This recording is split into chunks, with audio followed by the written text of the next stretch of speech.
Morning students, today we can see the management process. The third one is organizing. Once the objective has been established through the planning, management concern must be thrown into the development organization that is capable of carrying out them. The management function of organizing can be defined as relating the people and things to each other in such a way that they are all combined and interrelated into an all unit capable of being directed toward the organizational objectives. Organizing in general essence means systematic arrangement of activities. However, organizing as a process of management essentially relates to subdividing into groups of activity. Organizing becomes necessary when two or more persons work together to achieve the some common objective. When a player is playing alone, there is no need for organizing. But organizing becomes important when the players are playing in a team. It is important to determine the role of each player and the team as a whole to attain victory over the rival team. Similarly, in one-man business, all the activities are performed by the owner itself. But when the owner employs someone to assist him, he has to determine the work is to be done by the employee and give him the right use of materials, machinery, equipment, etc. Nature of organization. The following are the important characteristic of organization. First one is specialization and division of work. The entire philosophy of organization is centered on the concepts of specialization and division of work. The division of work assigning responsibility for each organizational component to a specific individual or a group thereof. It becomes specialization when the responsibility for a specific task lies with the designated expert in that field. Second is orientation towards goals. Every organization has its own purpose and objectives. Organizing is the function employed to achieve the overall goals of the organization. The organization harmonizes the individual goals of the employees with overall objectives of the firm. Third, composition of individual and groups. Individuals form a group and groups form an organization. Individuals are the grouped into departments and work coordinated and directed towards the organizational goals. Continuity. An organization is a group of people with a defined relationship in which they work together to achieve the goals of that organization. This relationship does not come to an end after completing each task. Organization is a never ending process. Purpose of organization. The first purpose, it helps to achieve the organization goal. Organization is employed to achieve the overall objectives of business firms.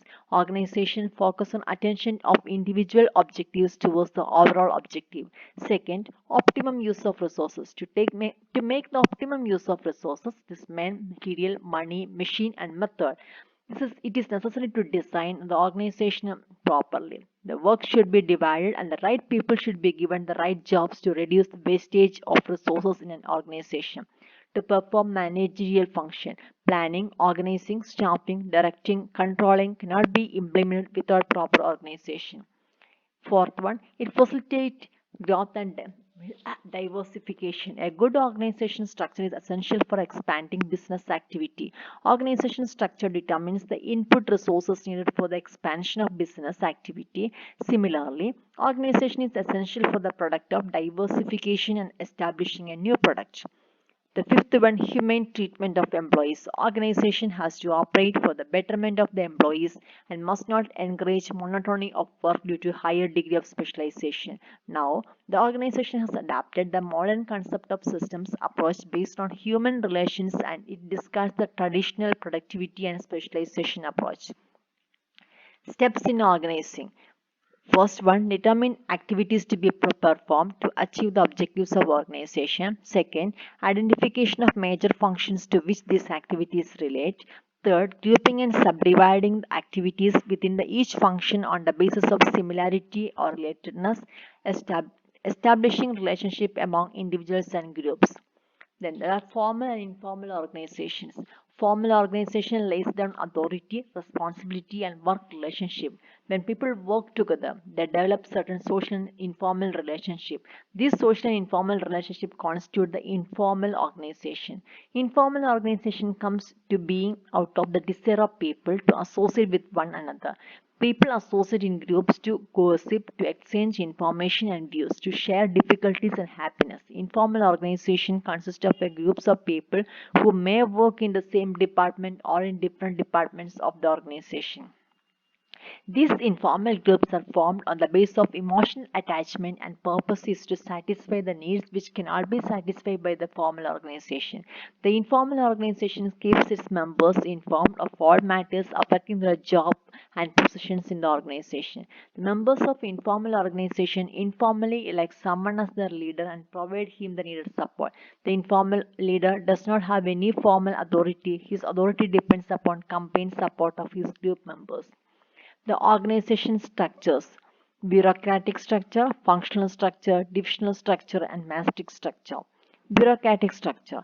The bureaucratic structure maintains a strict hierarchies when it comes to people management. There are three type of bureaucratic structures. The pre-bureaucratic structure. This type of organization lacks standards observed in small scale startup companies. Usually the structure is centralized and there is only one key decision maker. This type of structure is quite helpful for small organization due to the fact that the founder has all the full control over the decisions and operations. Second is bureaucratic structures. These structures have certain degree of standardization. When the organization grows, complex and large bureaucratic structures are required for management. These structures are quite suitable for tall organizations. The next one is post-bureaucratic structure. The organizations that have post-bureaucratic structures still inherit strict hierarchies but open to more modern ideas and methodologies. They follow techniques such as total quality management, cultural management, etc. Second is the functional structure. The organization is divided into segments based on their functions when managing. Employees are grouped, the similar tasks in same group, similar group with the same department, similar department reporting the same manager. Advantages of functional structure are they use resources effectively, do not duplicate tasks, simplify training. Disadvantages are poor coordination across the function, response time is slower. Third is divisional structure. This type of organizations divide the functional areas of organization into divisions. Each division is equipped with own resources in order to function independently. There can be many bases to define divisions. Divisions can be defined based on the geographical basis, product, service, or any other measurements. For example, take a company of General Electrics. It can make microwave division, turbine division, etc. These divisions have their own marketing teams, financial teams, etc. In that sense, each division can be considered as a micro company with a main organization.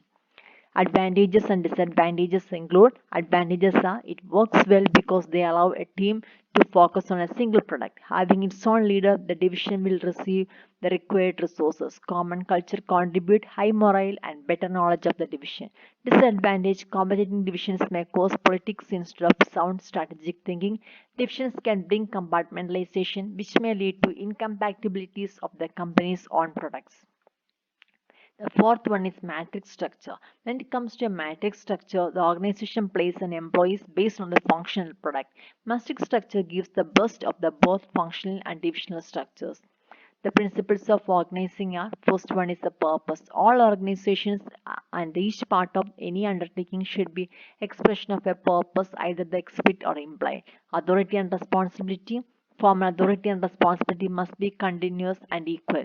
Responsibility and supervision. Scalar principle. There must be a clear line of formal authority running from top to bottom of every organization. Span of control, specialization of functions, coordination of effects, and definition. Every position in every organization should be clearly described in writing. The formal organization depend on two basic principles, that are responsibility and authority. Responsibility in an organization is dividing among available personnel by grouping the functions that are similar in objectives and content. This should be done in a manner that avoids overlaps and gaps as much as possible. Responsibility may be continuing or it may be terminated by accomplishment of a single action. Second is authority. When responsibility is given to a person, he must be also given authority to make commitments, use resources, and take actions necessary to carry out his responsibility. Organization charts and manuals are prepared for the purpose of describing the organization structure. Organization chart and manuals are used as a tool of management control. An executive finds its his exact place in the organization in the organization chart. Organization a chart that shows the structure of an organization, including the title of each manager's position by means of connecting lines who is accountable to whom and who is authority for each area. It is defined by Terry, diagrammatic form of showing important aspect of organization. By Henry Albans portrays the managerial position and relationship in the company. By MC Farland, it is the organization chart is a type of record showing the formal organization relationship with the executive intent. It's a structure of organization. Content of organization chart include basic organization structure, authority and relationship of various executive, relationship between line and staff officers, number of persons in organization, base of promotion, salary, particulars if needed. Type of organization chart, vertical chart, horizontal chart, circular chart, and master chart. Organization chart is showing the owner and the subdivisions and principles of organization. Observation of lines authority by top executive.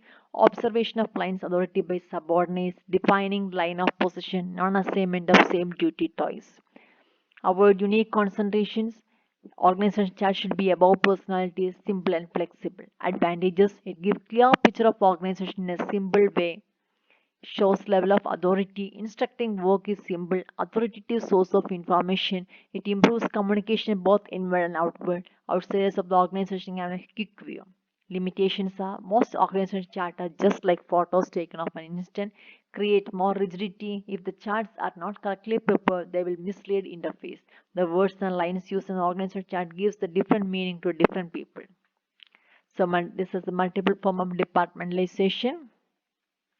Organization manuals. An organization manual is a document prepared to furnish information on a particular organization. A small book containing a full name, address, telephone numbers, address of branch, office, showroom, if any, top executive names, important department, rules regarding leave, promotion, transfer, etc., and the organization chart.